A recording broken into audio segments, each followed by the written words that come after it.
If you only had Friday. Huh? If you only had Friday tomorrow. You know, if you had a show tomorrow. Yeah.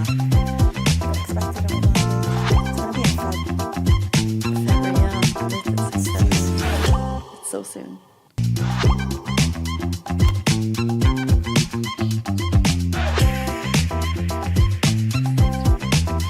Last Friday before Ramadan.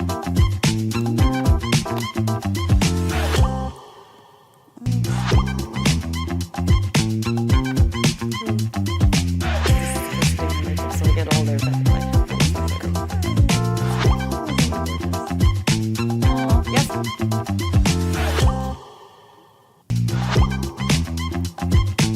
Oh, sorry, I sent it to someone else. I sent it on click. You should receive it now.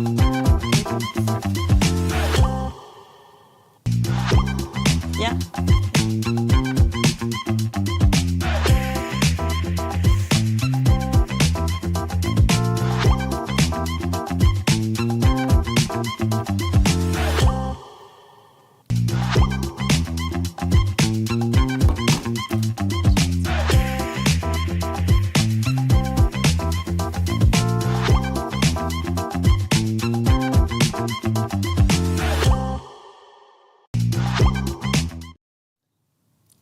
Good morning, Dubai. Welcome back to the Lovin Dubai show, where we go through the top trending stories that everyone across the country is talking about. It's a Thursday, but it feels like it's a Friday, which is so exciting because we're about to jump into a long weekend.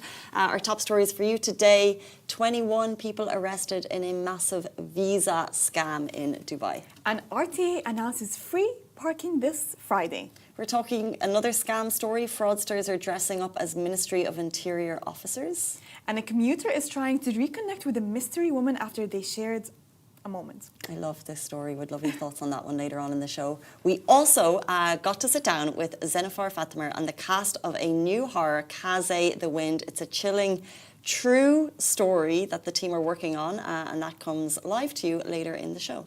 And in today's rapid weather report, it's mostly sunny with temperatures ranging from 31 Celsius to 41 Celsius, but it was sticky this morning. Was it? It was super humid. I can't even remember. I have no memory of the heat. It was so humid. It started from last night, honestly. I thought it was a bit cooler. Are we living in the same city? I can't remember it today. But my hair looks okay, so I can't. Your hair looks good. So Yesterday I could see the humidity. No, yesterday was cooler. It was so humid at night. Oh, I didn't go out last night. Yeah. It was so humid. Goes out in the night. What's happening behind me? Gender reveals. Crazy, over the top gender reveals. Okay. This is a crazy one. Let's not talk about it. Like the helicopter gender reveal, like have a boy, okay? There is This Dubai, is the one. Yeah, Dubai's crazy gender reveal. Okay, this one is crazy to me. So, this two G-Wagons racing to reveal the gender of the baby. Oh. So you have a blue G-Wagon and a pink G-Wagon. Yeah. And they're both racing. And someone knows the gender, obviously, okay? And someone made it to the finish line. And that's the gender of the baby. Wow. Dubai. Did you rent those G-Wagons or do you own those G-Wagons? No, you know what? Life is for celebrating. True. And let people be people. You know what I mean? Yeah. Like, how funny. Okay. What a fun thing to do. Not for me, but for other people. Do you find it icky or is it cute? Do I find it icky or cute? It's nice to celebrate the gender of the baby because it's so important. It's cute. Like life's little moments, fun. what do we celebrate? It's fun. I wouldn't go for an over-the-top, a lot of people thing. And I feel like Instagram has encouraged people to do all of these. Yeah. It's because of you. There was one in America in 2018, and they used a 60-year-old alligator named Sally to reveal the baby's gender. Right, so they throw a watermelon filled with goo, blue or pink, into Sally's jaw. You're Sally's joking. the alligator. And then when she snapped her jaws, everyone could see the... Oh my God! Sally got to announce That's it. not a creative idea at all. That's a terrible idea. It's pretty creative. This is creative. But this one is just... How is that plain creative? That's a stupid. helicopter with a... And then the colour popping. I think it's cute when the older sister or the older brother is involved in the yeah. reveal. I think, listen, I love big celebrations. I love big gatherings. I love aesthetic setups. Okay, but I prefer baby showers over gender reveals. Like to celebrate the baby, it's nice to celebrate. I am up for all celebrations. Celebrate your wedding, celebrate your engagement, celebrate your baby, celebrate your baby's first year, second year, I don't know, whatever. But gender reveals, I think it's nice if it was intimate. Yeah, that's how I feel about most parties, though. But baby showers, I would have a big baby shower. Got you, because That's you're really into cute. parties, so if you... I love parties, yeah. I love gatherings and parties. But not for the gender reveal itself. Not for a gender reveal. And to have it that grand. And imagine, for example, imagine your husband is disappointed that you get a girl. It's always funny. You always look at the faces to see. Don't So you? crazy. But no, yeah. Sorry, like, no, go ahead. We're so polite. Look at us. Layan Salim, this influencer, she's currently pregnant. She's an Abu Dhabi based influencer. She had her gender reveal and she recorded it, but it was very intimate. It was just between her and her husband. Oh, cute. That's cute. Very cute. But I'd expect her to have like a big baby shower. You're right, because a baby shower has a purpose. It's so everyone can give you presents for the baby. And then Help me out. it's for presents for the mom. And then I think it's a nice gathering. But a gender reveal is a new type of celebration, and life is about tiny moments. And if people find joy in this, then, in the words of Mel Robbins, let them. True, let them. But I haven't actually read the book, but the book is called Let Them, so... I mean, if you want to celebrate, if you want, like, enjoy the little things in life, do it, because I do that, but it's just the gender reveal thing is... It's not for you. It's icky. Baby showers, guys. Go for baby showers. It's not for, I'd like to get the people who did the G-Wagon one in Dubai on the show. Oh. It's a cool idea. Well, what happened if they bumped into each other? That would have been a disaster. Like this one, okay, before we move on, Miscarriage. this one that happened. This one that happened in 2018 in Australia. A couple in Australia used a car burnout to produce pink smoke. However, the tyres caught fire, creating chaos and drawing police condemnation for the danger and potential start of bushfire. So they got in trouble for that one. I remember that story. Really? See? Yeah, I remember it. I read it on Instagram. See? There's some that have gone What too far. happens. Too far. Too far. If you want to have a gender reveal, I don't know, party poppers? Cutting the cake? Cutting cake is cute. Cutting What cake is happened nice. to cutting cakes? Cakes is very nice. Why did we go from cutting cakes to this? I just want to tell you, from someone who's been involved in a gender reveal, Oh, it's cute, it's fun. and but if you know the gender before the parents know the gender, the stress of not making sure, for example, if it's a cake or if there's confetti, making sure that, because if you're working with confetti, it's a difficult thing to work with, Yeah. making sure there's no confetti that leaks out or anything. It's very stressful, very stressful. Imagine if you reveal it before the actual reveal. Yeah. Too much pressure. So much pressure. It's over. 8:39 on Thursday morning. Let's jump into our top story of the day. So 21 were arrested in a massive Dubai visa scam. So a large-scale visa fraud operation has been busted in Dubai involving 21 people and 33 phantom companies and 385 illegally issued residence visas. The total fines handed down by the Dubai Citizenship and Residency Court reached to 25.2 million dirhams. So how did this all come to light? The General Directorate of Residency and Foreign Affairs received a tip-off received a tip-off and flagged multiple suspicious businesses. So then they started to investigate this, and authorities discovered that the companies didn't actually exist. They were solely set up to issue these work and visa residence visas, under false pretenses. These fake firms misled individuals. What they were doing was they were offering job opportunities and legal residency, but it didn't exist. So once the visas were processed, the companies shut down operations, leaving workers without employment and violation of their visa status. So the Dubai court convicted all 21 individuals involved in the scam, underlining the UAE's zero-tolerance stance on visa fraud and its ongoing efforts to crack down on illegal residency practices.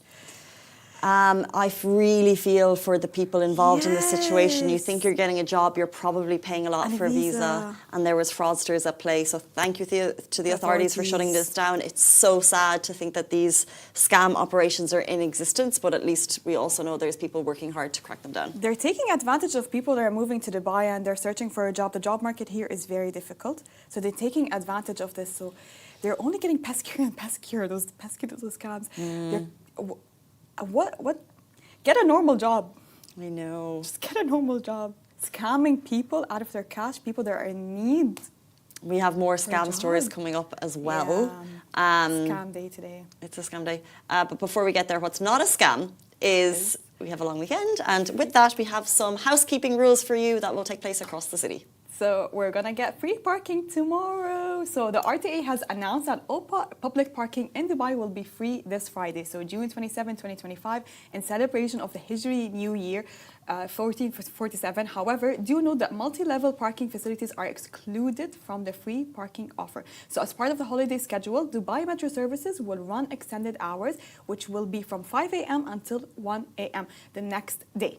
Similarly, Dubai Tram will operate from 6 a.m. to 1 a.m. Normal parking fees and transport schedules will resume on Saturday, June 28th. So enjoy the holiday ahead and make the most of the extended hours. I have a parking question. Go ahead. Anyone watching, please help me. I went to Mall of the Emirates. I haven't been to the Mall of the Emirates in a long time, and I went on Sunday. Okay. And I know there's now ticketless parking. Okay. It's free on the weekend. For sure? Yeah. So during weekdays, you get 4 hours of free parking, or 3 or 4 hours. 3 or 4 hours free parking. On the weekend, you get free parking. I visit that mall a lot. Correct. Yeah. Oh, offers free parking on weekdays. It charges weekend and so it's free. Yeah, weekend free. Weekdays, you have up to 3 or 4 hours, but I think you can get 4. It's 4 hours. Yeah, and I think you can get additional free hours if you can show that you show your receipts if you spend more than 100 dirhams. Right. Yeah. Not bad. Yeah, you're totally correct on all of that. 20 dirham for each additional hour after the first 4. And then other fees, passing through mall parking, 3 dirham, overnight parking, 200, and where's that thing that you said? Where All you correct. can show, yeah. Okay, so it was free. Free! So how would I have paid if I'd stayed for longer? If it's ticketless, I think it's Salik now. Sorry, I'm seeing payment options, Parkin app. So the Parkin app, you can download it, in-person payment machines located at mall entrances or through debit cards. I never pay for parking in Mall of Emirates. I always leave before You leave before 4 hours. are up. But if you do a movie and a dinner, We'll do a movie and then somewhere, I will have dinner at somewhere else. to avoid the parking, No, it's just I don't like their restaurants. there's so many good ones and it's connected to the mall. Anyway, plans for long weekend? Okay, we're still in the process of moving houses. Although I really wanted to make use of this long weekend and enjoy it to the max. But sadly, we have to move houses. Okay, so what's the process for the move? Tomorrow, I'm having my day off. By the way, I'm not moving. I already moved enough last weekend. Okay. My mom still needs a little bit of help. Who's moving all the kitchen stuff? I'm helping my mom, Okay. and we're getting some help. Yeah. Furniture will be a company. Yeah, furniture 100% hiring like a moving company. And you have boxes in there all over the house, I'm sure. God, the house is so messy. No one should visit us right now. It's so messy. But I was so sad. I was hoping I'd move today or yesterday. But it was just circumstances and we couldn't move. So this weekend will be filled with boxes and packing and unpacking and wrapping and Fun stuff. Fun Tips stuff. for anyone moving right now? I think just don't extend it so much, okay? Just do it. Just hire the moving company. We waited, I think we've been moving for the past 2 weeks because we have so much clutter. So we have to do like a proper deep cleansing before we move out. I think just dump everything in one box and leave. I think that's good. Do the unpacking in your house. Decleansing is good. Decluttering before you move is good. It's required, like a spring cleaning, you know, but it's summer cleaning. Yeah. And it feels good to get rid of all the stuff that you don't want really. Yeah, we it feels tend to good. build up stuff. But I've moved like maybe 6 times, I think I mentioned before, wow. in the last 10 years, 12 years, And maybe what's more. your tip? But like moving companies here, it's worth the money. 100%. So good. Even like I, told friends who don't live in the city that I've moved so often, they're like, how? How have you moved? So like, when you set up a home to then move and everything, and it's a moving company. Yeah, it's a moving They make life so much And they're very easier. quick, by the way. Very quick. They're so fast. Now, it's a different situation for you because you've got a massive, like a big Yes, home, big a lot of space. family. It's always just been me plus one, and a small apartment. So it's like you get all your permits, which is the frustrating part. So the move in, the move out permits, 9 a.m. they come, pack it all up, and you're pretty much unpacked by 10 o'clock that night, and you can put your feet up in your new place. That's been my experience.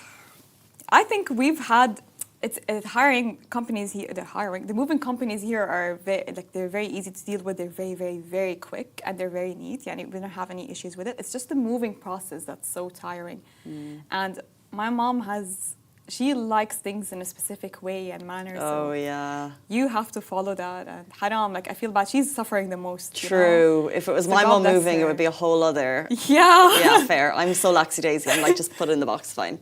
Yeah, for me, I think I was done by the time. Yeah, I was done by last Sunday.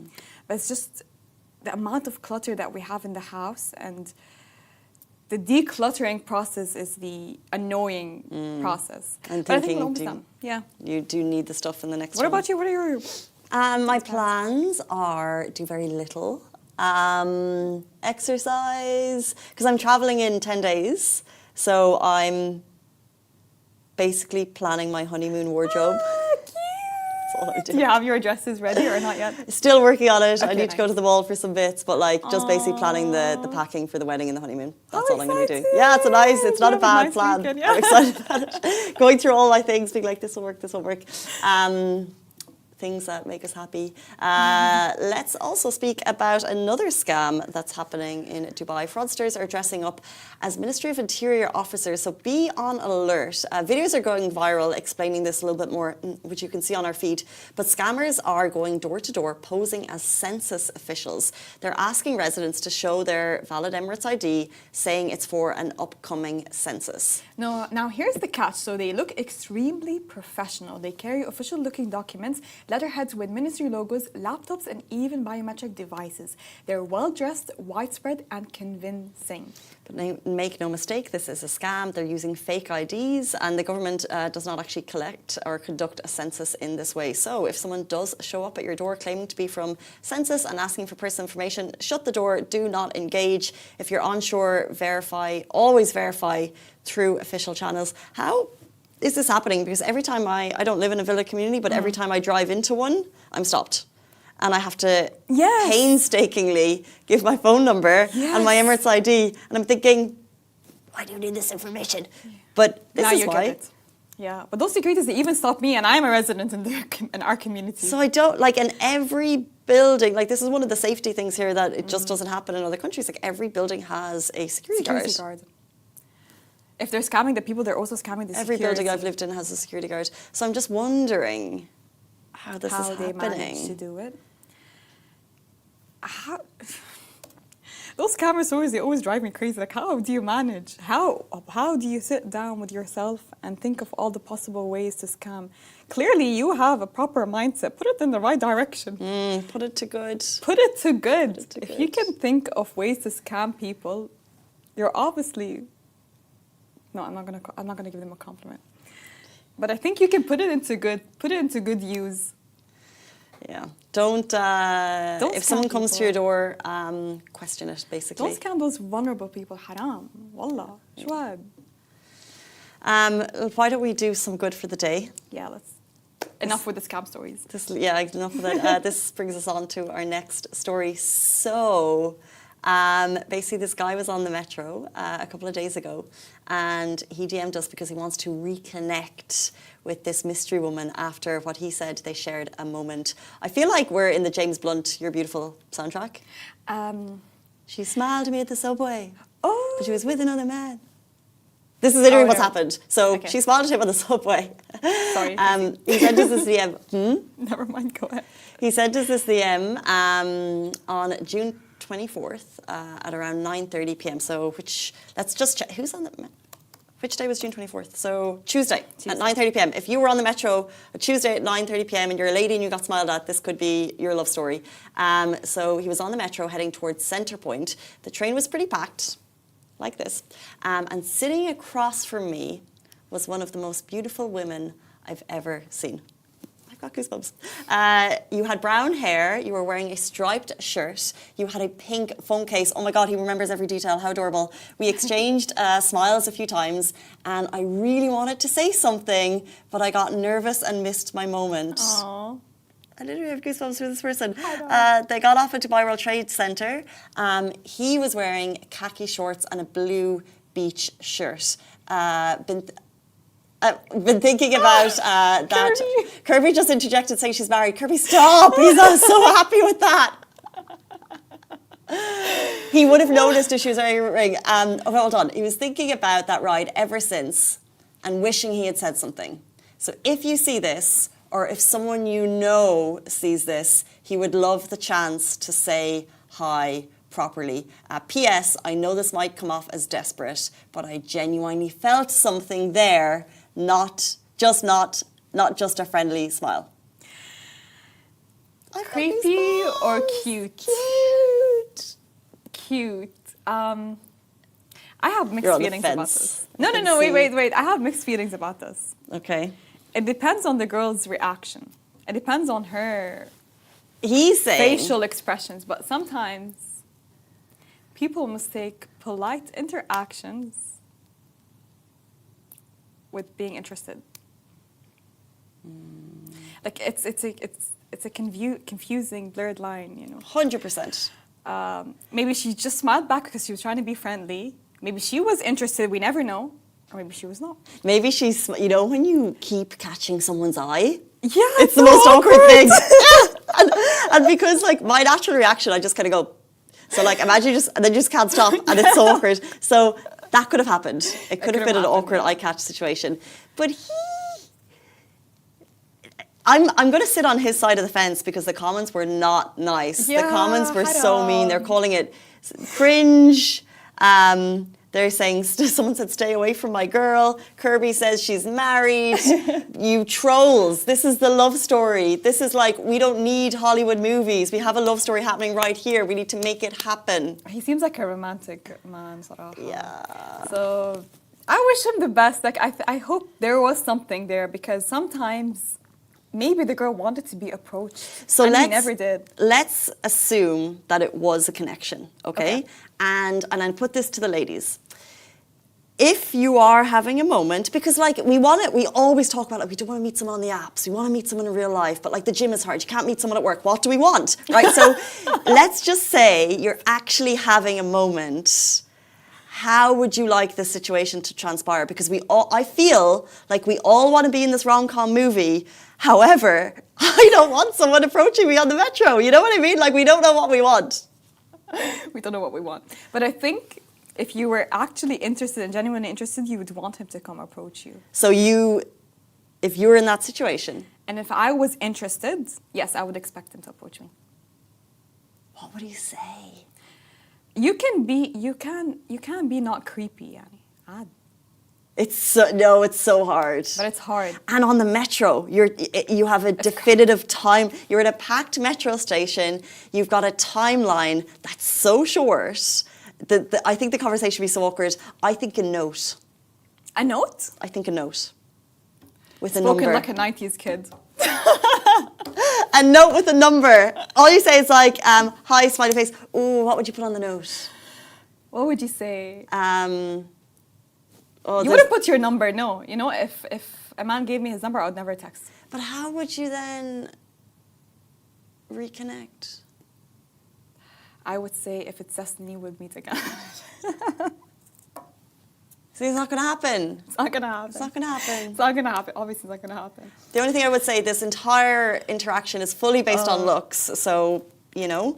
But and we don't know how the girl was reacting. Maybe it was just interest from his side. But maybe if it was a genuine interest from her side as well, like there was a moment. Yeah, that's like a back and forth glances. I want to veer towards the point that if there was a moment, how does it transpire? Because I feel like we don't actually like to be approached. Yeah. So is there a way to do that without? Because I think you can be polite. You can be polite. It's very tricky to approach a stranger. It's very tricky. It is. Listen, it's and just, I'm so like scammer averse, you know. If someone, so I'd be like, this is a scam. There's no way someone's actually interested in me because they've never spoken to me. So now they're only interested in my looks. You know what I mean? I'm like, he just likes my looks. He doesn't know me. Why not? What do you mean? Why not? Yeah. No, because I'd be like, you're only interested in my looks. And then if the conversation, they'd be like, what if he doesn't like my personality? I would overthink every single second. So what I'm saying is there's no... Anxiety. Yeah, exactly. Oh my gosh, yeah. Like, I would overthink every second. So I just don't know how I would... If this man who sent us the DM... I hope it works out for you. It's very hard, by the way. But it's very hard for you. I feel for you. It's very hard. It's not easy. What can you do in this situation? I think it depends. If he came off as creepy, my heart would go for that girl. But he can be polite about it, I think. I think a note, because I don't know if I'd like to be approached by a stranger. I just think a note with like something sweet. What would you say? Hey, give some information about yourself. Hey, my name is X. I work at X. Like, give something that gives you a less creepy thing. This may sound weird. If a note like that was handed to me, I would never do anything about it. It's so hard for men to. Kirby, any advice? Anything? Kirby, how'd you meet your wife? How'd you approach your wife? Your uncle connected you. Oh, it was like a setup. Okay. Set up marriage for him. Set up marriage. Happy? Alhamdulillah. So lovely. So cute. So cute. We want to see a real life story happen. But if it doesn't, we have... Seize the opportunity. Seize the opportunity, go for it. If that real life story doesn't happen, this real life story is happening. Zenofar Fathima is a director based here in Dubai, and she has a chilling true story that she's turning into a series. It's called Kaze, The Wind, and we got to speak to the cast and Zenofar herself just last week, and we're going to share the interview with you now. Do enjoy it, and we'll see you back here on Monday morning, same time, same place. Thanks, Bassa. Thank you, Kaze.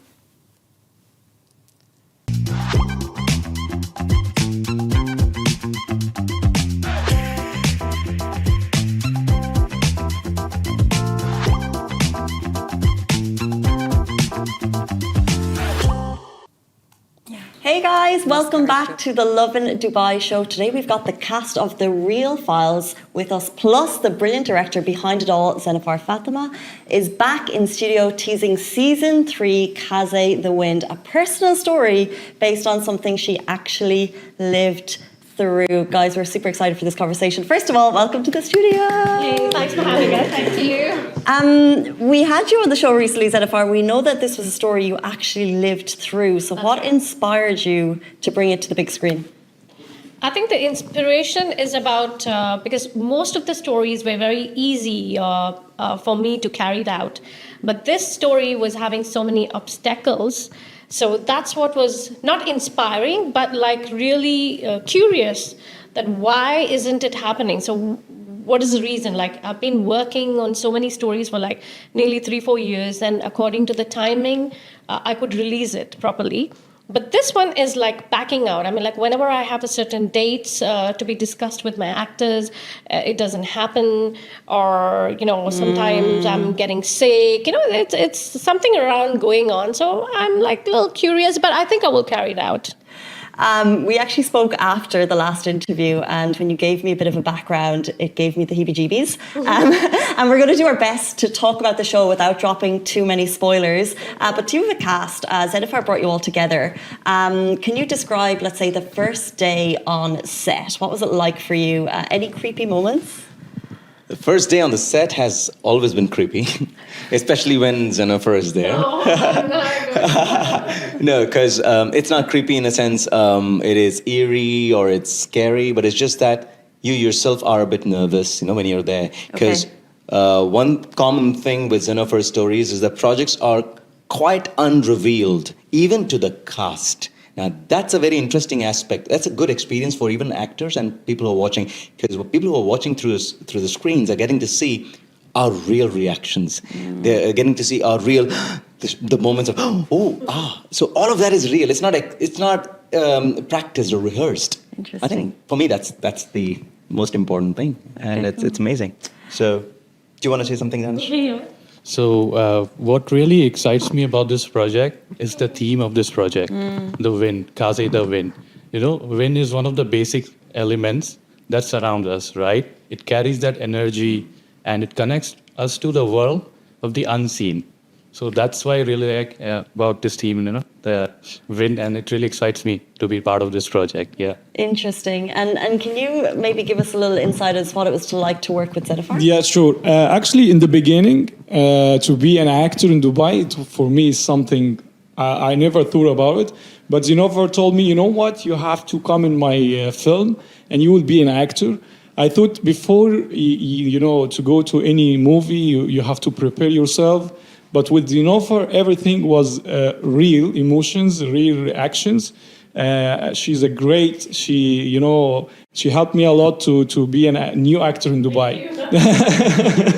That's so nice to hear. Yeah. So I was so excited to have this experience in Dubai.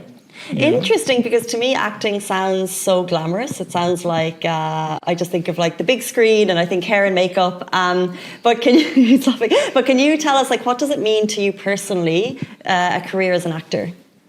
Well, as an actor, I mean, those actors wake up to. Okay, so if I have to share with you what acting means, to me, acting is not glamorous. Acting is just being me, just being real. And the more and more I have worked with her, I've understood this more. Because see, I come from a background which is not acting background. I come from a corporate world, training and so on. And then, of course, I got into the media and all of that. But then I never went to an acting school. I have studied online a little bit, heard a little. So my learning is all from the movies that I watch. But now that I get to work with directors and filmmakers like Zenofar, who believe in real things and, bringing out the real emotion of you, it's more grounding. It's more, difficult. It's more challenging because it connects you to your fear, to your grief, to you, all of that. And sometimes you break down on the set. You just cry because either she shouted at you or you've done your scene so pathetic that you understood that and you just go into a zone and just zone out. Yeah. So I feel acting is very real. It's honesty all throughout. That's so interesting, and this might be a question for you or for Zenofar, but how do you bring out those real emotions in people? Because to me, I don't know how I could, in a room full of people, kind of break down emotionally and show the true me, I guess. So how do you do it? Yeah, so basically what we do is we tell down the story, what is the situation. And for people who really cannot carry out, we make them remember a situation. If it's like an emotional situation, think about something where you are very emotional, looking at what did you feel about it. So bring that emotion, think that there is no one in front of you, there are no cameras, it's only you and that's it. Mm-hmm. So you need to do that. And of course, Afra also has a different way of explaining, so you could explain it. That's my way of doing it. Right. And you being a director as well, so I think, you can also tell your... I think more than a director, I'm more of a writer, to be honest. Okay. I think it's all about tapping into your most raw self. And I think as a writer, it's a great joy to see what you write come on screen. Because even I think in her writing, she has some emotional words which could also affect the actors when they are, talking on the screen. So these are the things which we explain them, and we give them a break too, because sometimes what happens is the first shot is their best shot, because when they keep doing it again and again, they lose it out. So we give them some time, and it's a very, very difficult process. Mm-hmm. Because, when you have your lights, you have everything, and there's sometimes no AC because we need the sound to be recorded properly, they sweat.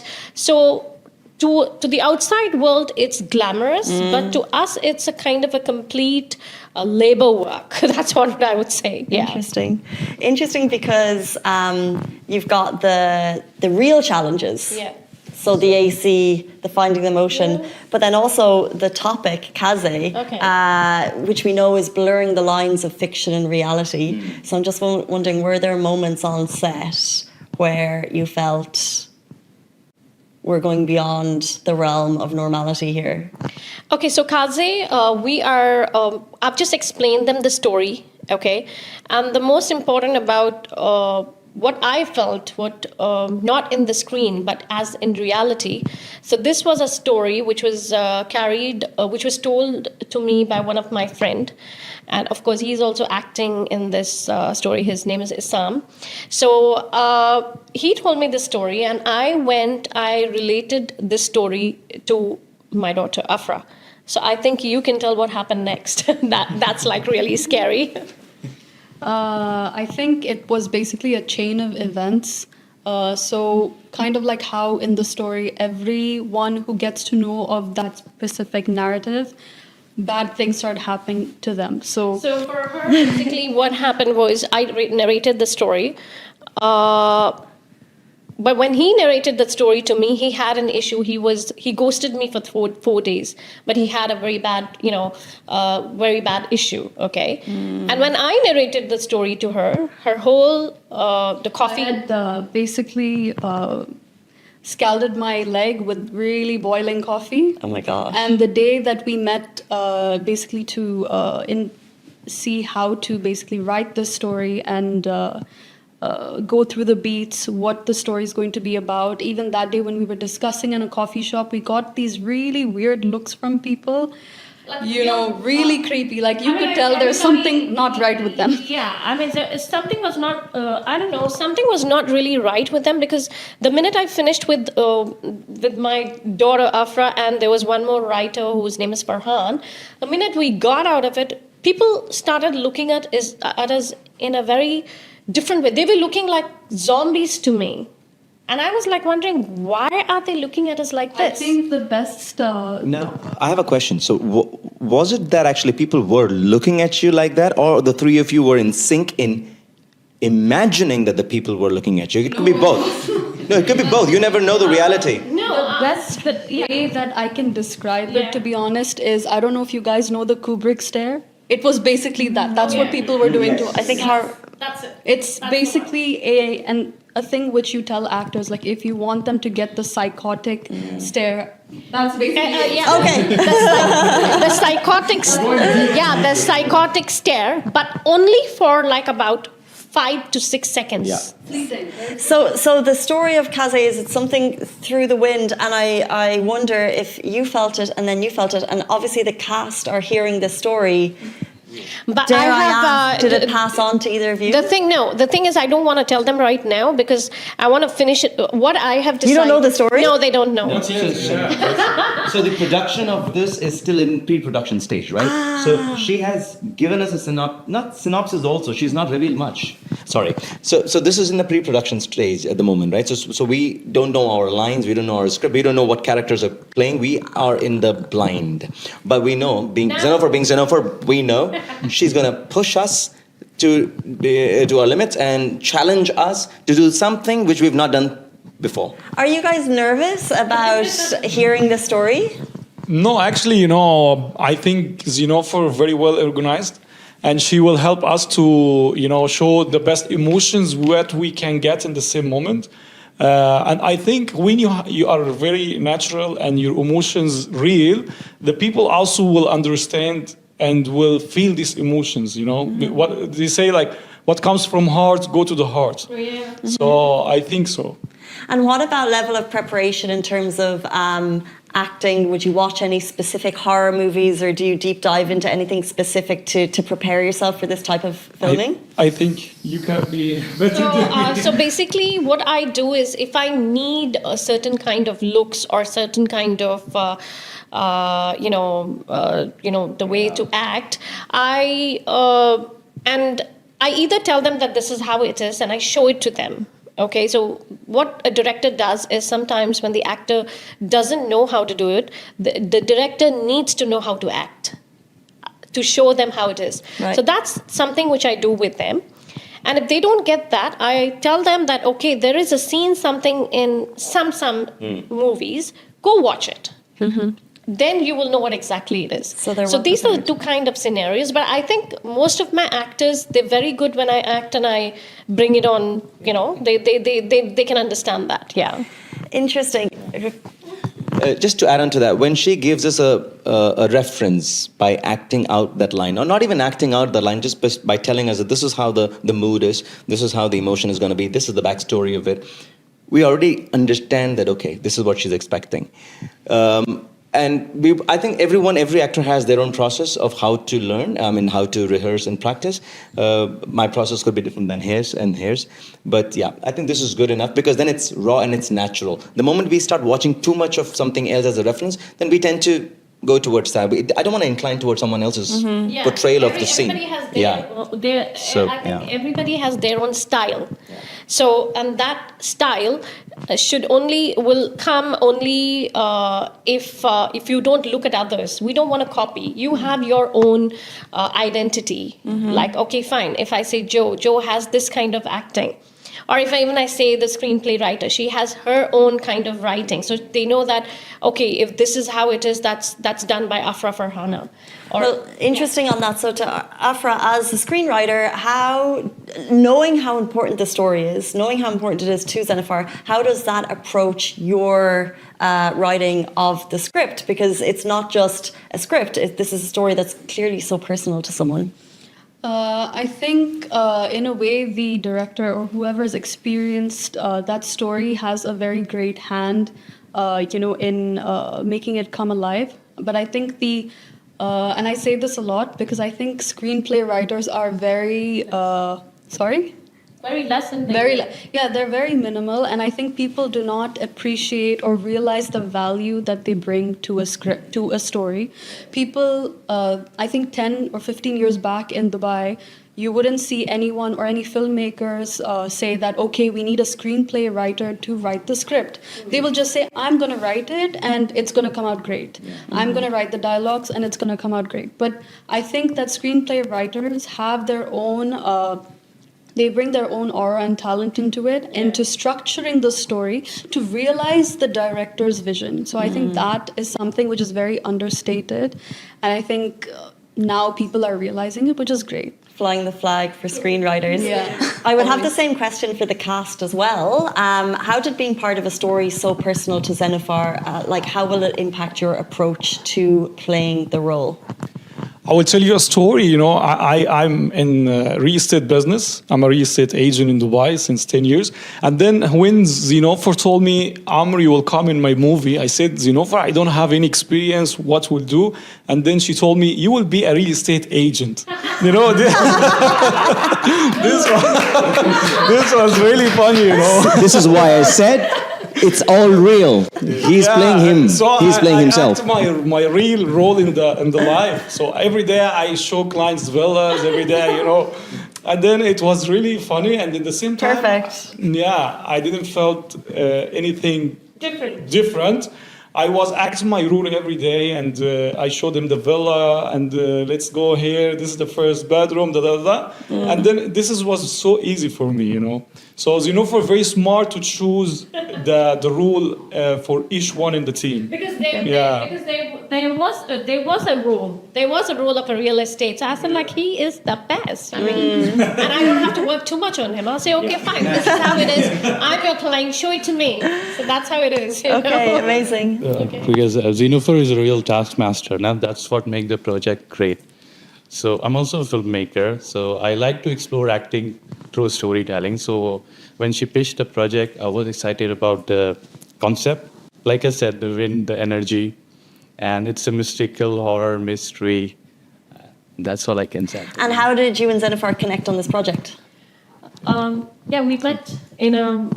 Where did we meet? I think you can say. We met in a festival. The film festival. Film festival. Yeah. We met in a film festival where the short film called Aya was actually getting an award. So that's when I thought, okay, I just met him and I felt that he was very, very sweet guy to work with. So I thought, okay, let's work with, more stuff. So that's when we decided, and I casted him in Spectre Blackout Season 1, and now for Kaze, yeah. Okay, our time is running out. Before you leave us, I think last question to Zenofar, give people a little bit of a taste of the emotion that you hope they will feel when they watch Kaze. Okay.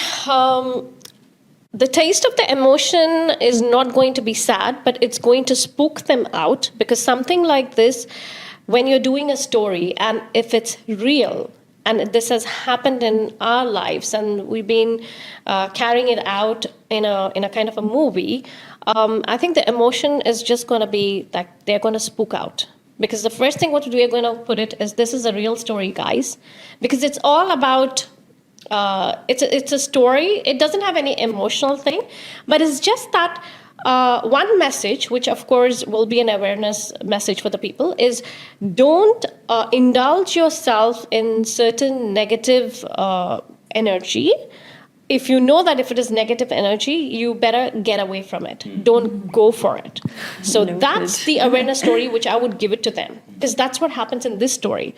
The family could have actually got away from all these negative energy if they didn't, even for fun's sake, if they didn't go for it. Life lesson to live by. Avoid the negative energies. That is the cast of Kaze, and also amazing director Zenofar Fathima. Thank you so much, everyone. Really appreciate your time. Thank you so much, guys. That is the end of the Lovin Dubai show. We're back with you every single weekday morning, same time, same place. Have a beautiful day. Bye-bye.